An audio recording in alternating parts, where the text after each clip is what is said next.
మిత్రమా, నా భర్త ఇది అని చెప్పడానికి చాలామంది దాస్తారు.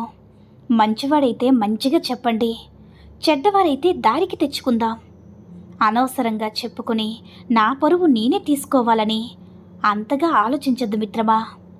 నువ్వు మంచిగా చూపిస్తూ ఏదో ఒక రోజు తట్టుకోలేక నిజం బయటపెడితే నమ్మరు సరికదా. నిన్ను దోషిలా చూపించే అవకాశాన్ని మీరే మీ భర్తకి కల్పిస్తున్నారని మర్చిపోకండి. ఉన్న నిజం దాచొద్దు, లేని నిజాన్ని నిజం చేయాలని చూసి చిక్కుల్లో పడద్దు మిత్రమా. ఫ్రెండ్స్ పిచ్చి, ఆటలంటే పిచ్చి, జోదం పిచ్చి, తాగుడు పిచ్చి, ఇలా ఎన్నో. ఇంట్లో భార్యకి అస్సలు కొంతమంది అయితే సమయమే ఇవ్వరు, ప్రేమగా అస్సలు కాపురమే ఉండదు. ఇంకా పిల్లలు కలగలేదా అని అందరూ వెటకారాలు ఒకవైపు. ఎవరి పిచ్చి వారికి ఆనందమే. కానీ ఏ పిచ్చి అయినా సరే నీ భార్యకి నీకు మధ్య దూరం పెంచేలా ఉండకూడదు మిత్రమా. మానసిక అవసరమో శారీరక దూరమో ఏదైనా కానీ తను ఎవరితో చెప్పుకోలేదు కదా. కేవలం అంటే అది కేవలం నీకే తప్ప తన బాధ నీ మీద విరక్తి కాకుండా జాగ్రత్త పడే బాధ్యత కూడా నీది మిత్రమా. అర్థమైందనుకుంటా. మిత్రమా, ఈ మధ్య అమ్మాయిలను నగ్నంగా ఫోటోలు తీయడం, కోరికలు తీర్చమని బెదిరించడం, నీకు తెలియకుండా తీసిన ఫోటోలకి నువ్వు ఎలా బాధ్యురాలవుతావు మిత్రమా.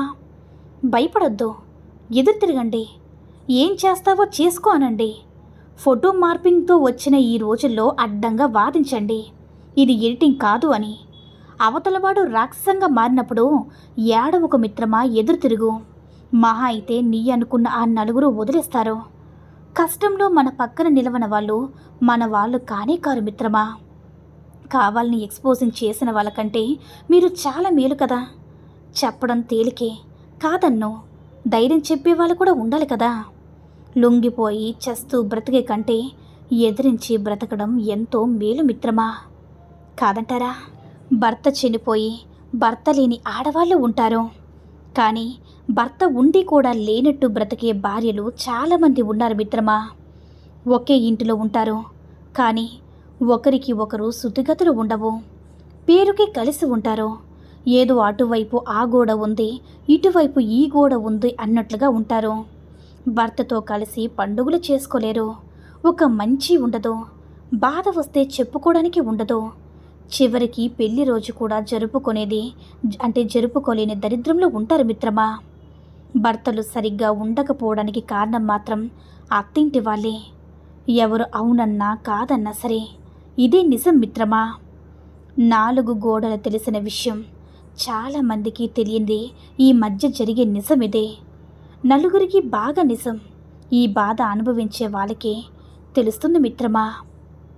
ఎప్పుడైనా సరే ఒక మాట గుర్తుంచుకో మిత్రమా, భార్యని బుజ్జగించే భర్త దొరకడం ఓ అదృష్టం. కోపం వచ్చిన భార్యని భర్త బుజ్జగించడం సులభం కాదు, కానీ నిజమైన ప్రేమ ఉన్నవాడే చేస్తాడు. భర్త భార్యని అర్థం చేసుకుని గెలుచుకోవడం గొప్ప అదృష్టం మిత్రమా. ప్రతి తగువ వెనుకాతల ప్రేమ దాగి ఉంటుంది, దాన్ని గుర్తించేవారే నిజమైన జంటలు. అర్థమైందనుకుంటా. ఒక్క విషయాన్ని గుర్తించుకో మిత్రమా, ఎదురుగా నిలుచుని ఉన్నారిద్దరూ. ఒకరి కళ్ళేమో కోపంతో ఎరుపెక్కి నన్ను వదిలి వేరొకరితో సంతోషంగా ఉన్నావు కదని అడుగుతున్నాయి. మరొకరు కళ్ళు కన్నీటితో ఎరుపెక్కి నిన్ను మోసం చేస్తే అయితే చేయలేదు, ఇంట్లో వారి మాటకి ఎదురు చెప్పలేకపోయాని కొంతమంది చెప్తున్నాయి. అర్థమైందనుకుంటా. మిత్రమా, మనం కోరినప్పుడు పౌర్ణమి రాదు, ఇష్టపడినప్పుడు వసంతం రాదు, చూడాలనుకున్నప్పుడు ఇంద్రధనస్సు రాదు, అలాగే ఆశించినప్పుడు ఆత్మీయులు రారు, చివరికి పడుకోలన్నప్పుడు నిద్ర కూడా రాదు. కానీ వద్దన్న రోగాలు కష్టాలు మాత్రం మనల్ని వెతుక్కుంటూ వస్తాయి మిత్రమా. ఇదే జీవితం అంటే. కష్టం కన్నీళ్ళనే కాదు, కొన్ని నిజాలను కూడా బయటికి రప్పిస్తుంది, దాపరికాల ముసుగును తొలగిస్తుంది, వాస్తవాల వెలుగు చూసేలా చేస్తుంది. కష్టం కూడా ఓ మంచి నేస్తమే మిత్రమా. నీలోని ధైర్యం, నీ సామర్థ్యం నీకు తెలిసేలా చేస్తుంది, నీ భవిష్యత్తుకు మార్గాన్ని వెతికేలా చేస్తుంది. అందుకే కష్టాన్ని కూడా ఆనందంగానే ఆహ్వానించు మిత్రమా. ఎంత గొప్పగా బ్రతుకుతున్నామనేది కాదు, బ్రతికినంతకాలం ఎంత సంతోషంగా బ్రతుకుతున్నామనేదే ముఖ్యం. సంతోషం డబ్బులో కాదు మిత్రమా, మన మనసులో ఉంటుంది. రాతలు లేవని తెలిసినంత మాత్రాన మనసుల నుంచి కొంతమందికి తీలేను కదా మిత్రమా. నీతో బ్రతికే అదృష్టం లేదేమో కానీ మిమ్మల్ని జీవితాంతం ప్రేమించే ప్రేమ చాలా ఉంది నాలోని ఎంతోమంది బాధపడుతూ ఉంటారు. అర్థమైందనుకుంటా. జీవిత సత్యం చెప్పన మిత్రమా, మగాళ్ళు అందానికి పడిపోతారు, అమ్మాయిలు పొగడ్తలకి పడిపోతారు. మగాడు ఆశ తీరాక పొగటం ఆపేస్తారు.